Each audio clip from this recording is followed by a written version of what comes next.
दोस्तों आज मैं बात करने वाला हूँ। देखिए, सबसे पहले जो हेडिंग है कि क्या है ईपीएस 95 पेंशन स्कीम, और आप लोगों को इतना लेट क्यों लग रहा है पेंशन मिलने में। पेंशन मिलने, जो बढ़ा हुआ पेंशन है वो मिलने के पीछे क्या रीजन है, क्यों लेट हो रहा है, और माननीय अशोक रावत जी का क्या आगामी प्लान है।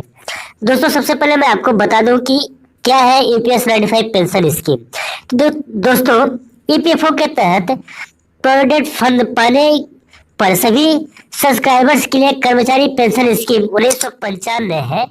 इसमें संगठित क्षेत्र के तहत काम करने वाले लोगों को 58 साल की उम्र के बाद पेंशन मिलती है। इसके लिए कर्मचारी के लिए कम से कम 10 साल की नौकरी करना अनिवार्य है।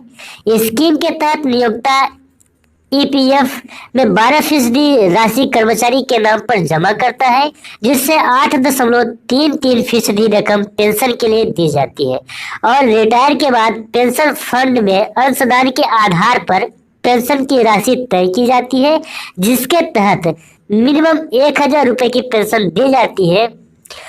स्कीम में विधवा पेंशन, बच्चे की पेंशन की सुविधा जो है तो उपलब्ध होती है, वो सुविधा उनको मिलती है। अगर कर्मचारी की नौकरी के दौरान 58 साल से पहले मौत हो जाती है तो उसकी पत्नी और बच्चे को उसका पेंशन मिलता है। आप बता देते हैं कि आपका जो ईपीएस 95 पेंशनर्स है उनका जो पेंशन है क्यों रुका हुआ है, क्यों नहीं मिल रहा है। तो यहाँ स्पष्ट रूप से लिखा है सरकार के पास नहीं है फंड, यानी कि सरकार के पास फंड न होने की वजह से रुका हुआ है। तो इसमें लिखा है आगे कि भले ही पेंशन को बढ़ाने की चर्चा चल रही है, लेकिन हकीकत यह है कि सरकार के पास फिलहाल फंड नहीं है। कोविड महामारी और इकोनॉमिक एक्टिविटी रुकने के सरकारी खजाने पर भारी असर पड़ा है। पहले भी इस बात को रखा जा चुका है। बिना किसी अतिरिक्त बजटीय सहयोग के न्यूनतम पेंशन को बढ़ाना मुश्किल है। ऐसे में इस बार भी पेंशनर्स को इस मामले में राहत मिलती हुई दिखाई नहीं दे रही है। आगे खबर कुछ भी नहीं है, खबर आज के लिए इतना ही है। दोस्तों एक बात और मैं यहाँ पे बात करना चाहता हूँ। आजकल जब महंगाई की बात हो ही गई है, पेंशन की बात हो ही रही है, तो महंगाई भत्ते पे भी विशेष रूप से सरकार को ध्यान देना चाहिए। क्योंकि आज अगर मान लेते हैं कि जितने भी ईपीएस 95 पेंशनर्स हैं वो इतना ज्यादा पेंशन नहीं लेते हैं, तो सरकार जो इतना ज्यादा महंगाई कर दिया है, हर एक चीज पे इतना ज्यादा टैक्स ले रही है, तो क्या उन टैक्सों में भी जितने भी ईपीएस 95 पेंशनर्स हैं या सीनियर सिटीजन हैं उनको छूट मिलेगी? अगर सरकार उनको टैक्स में भी छूट दे दे, उनसे उन्हें हर एक टैक्स फ्री कर दे कि कोई भी सामान वो खरीदे, वो सीनियर सिटीजन है, वो ईपीएस 95 पेंशनर्स है, उन्होंने अपना 60 साल का सहयोग दिया है इस देश को आगे बढ़ाने के लिए, तो उन्हें वरीयता दी जानी चाहिए उन्हें जो। तो क्या इस बात पे सरकार सहयोग करती है? लेकिन नहीं, सरकार तो उनसे उनके मरने के बाद जो कफन आता है, कफन पे भी टैक्स के रूप में पैसा वसूल लेती है।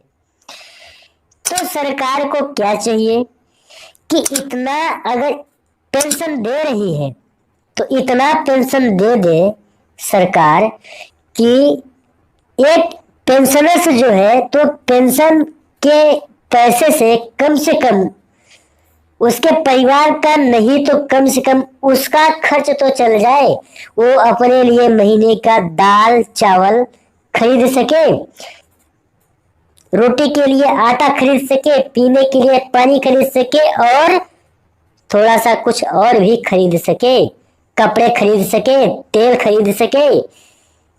अरे आप जो पेंशन मिलता है अभी ईपीएस 95 पेंशनर को, वो शायद कि किचन की सारी सामग्रियां नहीं आ सकती है उसमें, इवन तेल तक नहीं आ सकता है, क्योंकि आज तेल की कीमत कितनी हो गई है कि एक जो है तो मिडिल क्लास जो परिवार होता है, मिडिल फैमिली होती है, जिसका परिवार बहुत बड़ा नहीं होता है और बहुत छोटा भी नहीं होता है, कम से कम 600 से 700 रुपए का सरसों का तेल जो सिर्फ और सिर्फ किचन में यूज होता है, उसका खर्च हो गया है।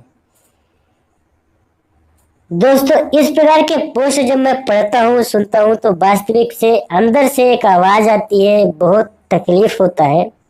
भारत सरकार से रिक्वेस्ट ही कर सकता हूँ और रिक्वेस्ट कर भी रहा हूँ कि प्लीज सरकार, अगर सरकार तक हमारी ये बात पहुंच रही है, जितने भी EPS 95 पेंशनर्स हैं, वीडियो को शेयर करें, वीडियो को सरकार तक पहुंचाए।